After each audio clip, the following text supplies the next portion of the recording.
Marquis, yo, and we back at it again with another reaction, man. Yes, sir. Today we got why is Larry Bird underrated? I ain't gonna lie, I don't like that title at all. That's for players that actually underrated. He's not underrated at all. He's one of the GOATs. One of the GOATs. One of the greatest.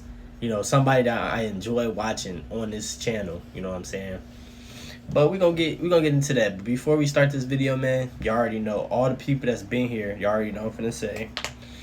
New people, I do this all the time. Make sure y'all give thanks to the man upstairs. I know it's probably new people watching every video. Thank the man upstairs because we want to be in the position we are in. Give thanks to him. Pray. Continue to keep being good, being positive. And let's just have a great 2026, man. Hopefully I'll be coming to y'all favorite reactors. Let's get straight into this video. Y'all think Larry Bird underrated? I know y'all gonna say nah. Come on, man. The title is crazy. This man the GOAT, bro. You feel me? One of the he a dog. He one of the dogs. One of the biggest dogs. It is widely accepted that Larry Bird is one of the greatest NBA players of all time, Facts. and even sneaks his way into the GOAT debate among many basketball circles. The thing is, I personally rank Larry Bird higher than most people do, as he's currently sitting in the 6th spot on my all-time list, and I even have him ranked slightly ahead of Magic Johnson, which is certainly a more uncommon opinion. Okay. I think there's some major misconceptions to Bird's game that result in him not getting quite as much credit as I believe he deserves. And by the end of this video, I think that I can convince some of you that Larry Legend is in fact underrated. Before we get into some misconceptions, let's start with what most people already know about Bird, and I'll elaborate upon it. Over his 13-year career, Larry averaged 24.3 points on a stellar 56.4 true shooting percentage.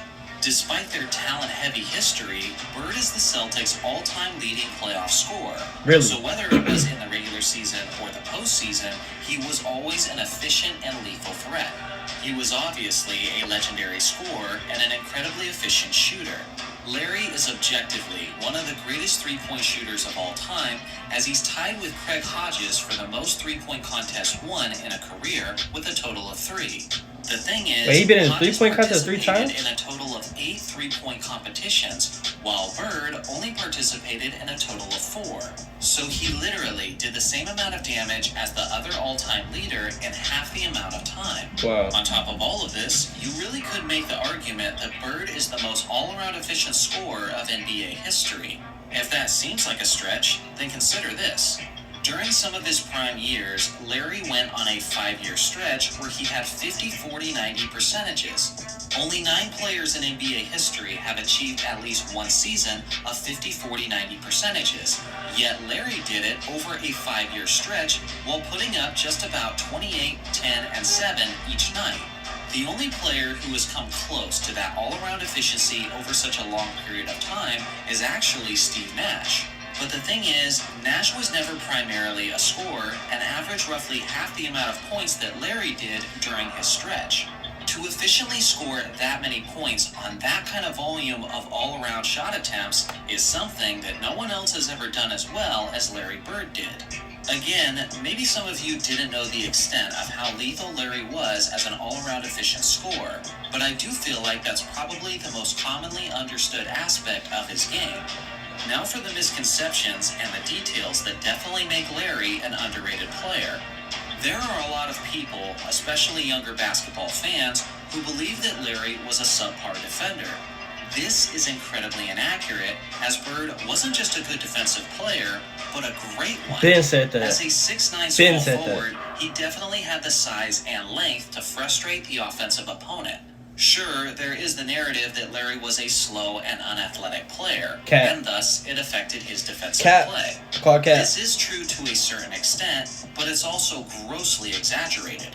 What Larry did have are the most important traits of a great defensive player, which are hustle, heart, intelligence, effort, and availability. Facts. Larry was never lacking in any of these areas. Never. He always put in the work, and he was incredible, not only at reading the defenses, but also at anticipating Very smart player. Larry made 3 NBA All-Defense teams throughout the course of his career, and even finished as high as 3rd overall in the Defensive Player of the Year running in 1983. He wasn't just a solid on-ball and help defender, but he was also a terrific pickpocket, as Larry averaged a fantastic 1.7 steals per game over the course of his 13-year career.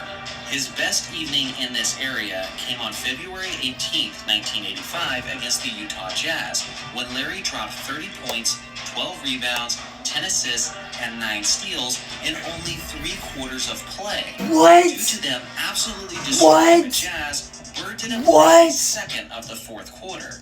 To this day, the NBA record for the most steals in a single game is 11. So not only could he have easily been only the 2nd player to ever achieve the quadruple-double, but if Bird had played the 4th, he might have been the record holder for the most steals in a game.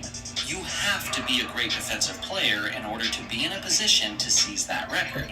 On top of all of that, Bird led the entire NBA in defensive win shares a total of 4 times. That's the 4th most in NBA history. The only players ahead of him on that list are Tim Duncan, George Mikan, and Bill Russell. That is a remarkably short list of great defensive players. I'm not trying to say that Bird was on the level of someone like Dennis Rodman or Scottie Pippen, but to call Larry anything other than a great defensive player is either completely ignorant or is just plain disrespect towards his game. The other key area where people underappreciate Bird was his rebounding ability, as Larry was simply one of the greatest rebounding small forwards that the game has ever seen. He was aggressive and tenacious as he got as high as 11 rebounds per game in 1983. Qualities that I mentioned earlier, like his size, hustle, and intelligence, are also things that helped him as he battled on the boards. Over the course of his career, Larry averaged a whopping 10 rebounds per game, and when he was starting specifically at the small forward position, he averaged 9.5 rebounds per game. That's the 3rd highest average among primary small forwards in NBA history. The only players ahead of him are Billy Cunningham and Elgin Baylor, who both played in the 1960s, which was easily the most inflated rebounding era of basketball history. So not only is Bird an underrated rebounder, not only is he objectively one of the all-time great rebounders, but he's also arguably the greatest rebounder ever at his position. Along with all the other skills I talked about, Larry was also a remarkably gifted facilitator. But I won't delve into that much, because like his shooting, I also think that's an area that a decent amount of people have a strong appreciation for. Ultimately, I think it's his solid defense and his elite rebounding that people underestimate, which is why I think he's underrated, regardless of the fact that people still refer to him as a legend. Do you agree? No. Where does Larry Bird rank on your list of the greatest players of all time? Let me know in the comments section below. Thanks for watching as always. I've been told y'all this in other videos. If you've been watching me, y'all know I've been saying this. People don't talk about it as much. I don't know why. Larry Bird is a great defender. They don't talk about it at all. And they said he was on a defensive team like 4 times. You know what I'm saying? Bro had 9 steals in 1 game. He's a smart defender. He might not face up 90 feet like Scottie Pippen, but he's a smart defender. It's always different type of defenders. It don't matter how you play defense. If you're a good defender, you're a good defender. This man got 9 steals in the game. You know what I'm saying? His IQ is off the charts. He don't have to face you up. You know what I'm saying? He getting steals off helping his teammate, the offensive player driving on his teammate. He got the IQ of looking and he just give me those and we out. Like, that's the type of defender he is. Like, Larry Bird can do everything. I don't think he's underrated at all. And lastly, the reason why I like 90s players, 80s players, because of the aura. You know, when they walk in the gym, I know it was a glow to them, because like you only see them in TV. It was no internet, no social media. Now in today's, it's just social media. You can see everybody's life and all that. You couldn't see their life back in the day. You had to go to a game to see. You know what I'm saying? But y'all let me know in the comments, man, how y'all feel about that. Y'all think Larry Bird is underrated? And how do y'all feel about his rebounding and defense? I think he's top tier. I see y'all in the next video. I'm out. Love y'all.